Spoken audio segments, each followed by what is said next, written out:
लेकिन उसका दिमाग उस वक्त जवाब दे चुका होगा, कोई चीज याद नहीं कर सकेगा। उस वक्त सिवाय रोने के कुछ नहीं होगा, वो चाह करके भी वो याद नहीं कर सकेगा। कहा जाता है ना, एक शख्स पहले जमाने में जब मोबाइल का जमाना नहीं था तो एक शख्स जाहिल आदमी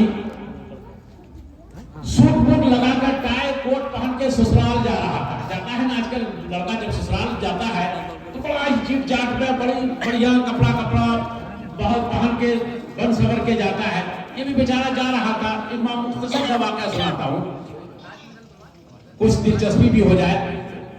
तो जाते जाते, जमाना तो पहले चिट्ठी का, खत का, खतूत का जमाना था। हम लोगों के जमाने तक तो खत और चिट्ठी का जमाना रहा है।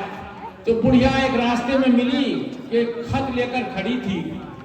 उसने देखा कि एक सूट बूट वाला, कोट वाला, बड़ा जीट जाट वाला आदमी आ रहा है। उसे कहा, बेटा मेरी चिट्ठी जरा पढ़ दो। तो देखो मेरा बेटा का खत आया है दिल्ली से, जब पढ़ दो, पढ़ के सुना दो, इसमें क्या लिखा हुआ है।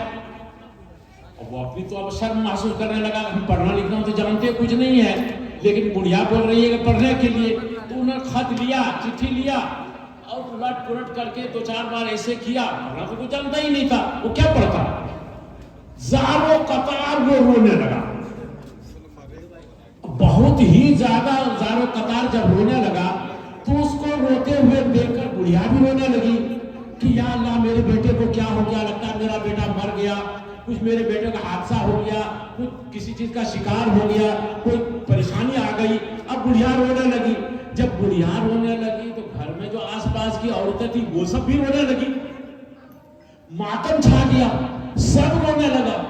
बड़ा अफसोस। आखिर बुढ़िया पूछ रही, बेटा हुआ क्या है मेरे बेटे को, कुछ तो बताओ, कुछ बताओ। कुछ नहीं बता रहा है और बस ज्यादा रोने लगा।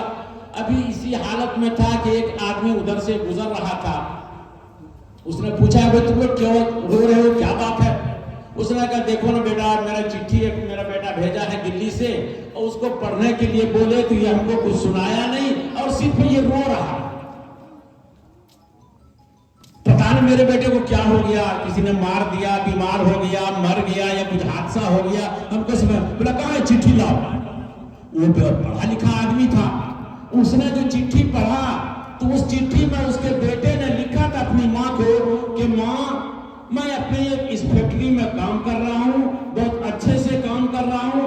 आइंदा महीना मैं 25 तारीख को घर आऊंगा और आपके लिए फला फला सामान लेकर मैं आऊंगा। मैं बहुत खुशहाल हूँ। बहुत पूछा उस शख्स से जो रो रहा था कि भाई तुम क्यों रो रहे थे और सबको रुला दिया, तुमने ऐसा क्यों किया। बोला, मैं इसलिए नहीं रो रहा था कि मैं चिट्ठी पढ़ रहा था या खत पढ़ा था, मैं तो इसलिए रो रहा था कि अगर मैं भी बचपन में पढ़ा लिखा रहता तो आज बुढ़िया को मैं चिट्ठी पढ़ के सुना दिया। मैं जहालत पर अपना रो रहा हूं। इसलिए मेरे मोहतरम, अपने बच्चों को पढ़ाएं, जाहिल ना बनाएं, बच्चों को सिखाएं, दीन की बातें सिखाएं, इल्म की बातें सिखाएं, पढ़ना लिखना सिखाएं कि कहीं भी काम करे, कहीं भी पढ़े लिखे या कोई भी काम करे तो अपना नाम, पता, हिसाब किताब आसानी से वो कर सके, अपने दीन की बातें, दीन के मसाइल जान सके। बस इन्हीं बातों पर को प्रोग्राम को आखिरी इख्तिताम पर पहुंचाया जाता है। अब बच्चों में इनामात तकसीम होंगे, उसके बाद ये मजलिस खत्म हो जाएगी।